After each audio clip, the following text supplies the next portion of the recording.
हो की. तर मग उडलेला आहे, कारण तो मनातील गुप्त गोष्टी, तो मनातील गुप्त गोष्टी. म्हणून आपल्या प्रभूची आठवण तुम्हाला आणि मला सदैव राहणं गरजेचं आहे. आणि आपण आपल्या देवाबरोबर जीवन जगण्यास नेहमी तयार असलं पाहिजे. देव आमच्या बरोबर सदैव आहे. तो सदैव तुमच्या आणि माझ्या सोबत राहील. सदैव तुम्हाला आणि मला तो शिकवेल. सदैव तो तुम्हाला आणि मला पुढं पुढं घेऊन जाईल.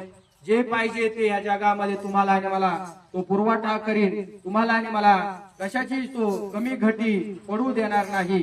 ज्या दिवशी मार्गदर्शनाची गरज आहे, तो मार्गदर्शन देखील तुम्हाला आणि मला कळेल. आरोग्याची गरज आहे, त्या दिवशी आरोग्य देखील तुम्हाला आणि मला देईल. पण तुम्ही आणि मी हे लक्षात ठेवलं पाहिजे. देवाला हे कळतं. बाहेरून बघू नका कोणाला.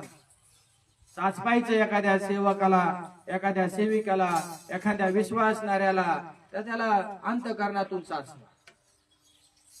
बाहेरून कधी बघू नका. मोठ्या गाडीमध्ये आला तर मोठा पास्टर झाला, मग त्याच्याकडे मोठा अभिषेक असेल, चुकीचे. बाहेरून नका बघू, त्याचा ड्रेस बघू नका, बूट बघू नका, गाडी बघू नका, त्याचा बंगला बघू नका, त्या सेवकाचा सेविकेचा. त्याच्या मुखातून, त्याच्या अंतःकरणातून काय बोल निघतो बाहेर ते बघा. काय निघतं देवाचं वचन रेमा ते बघा. काय लोकांना आशीर्वाद निघताय तो बघा. काय देवाचं अंतःकरणातून तो बोलत आहे त्या गोष्टी त्या बघा.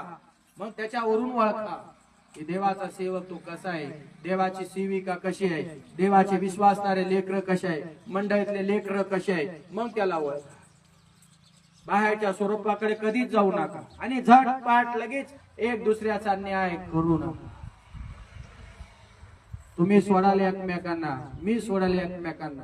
तुम्ही टाकाल मला, मी टाकेल तुम्हाला. आणि येशूला सगळ्या लोकांनी तेच केलं.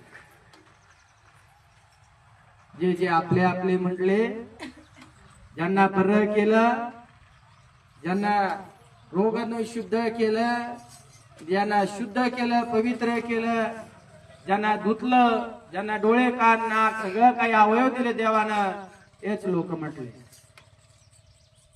तेच लोक म्हटले काय करा. येशू म्हणतो हे माझे लोक आहेत, पित्याने मला दिलेले आहेत. तेच लोक म्हटले बरब्बाला सोडा, बरब्बाला सोडा. आणि येशू ख्रिस्ताला, येशूला माहित होतं यहूदा काय करणार आहे. सांगा येशूला वधस थांबव. का आपलेच लोक आपल्याला जागा देणार, आपलेच लोक आपल्याला सोड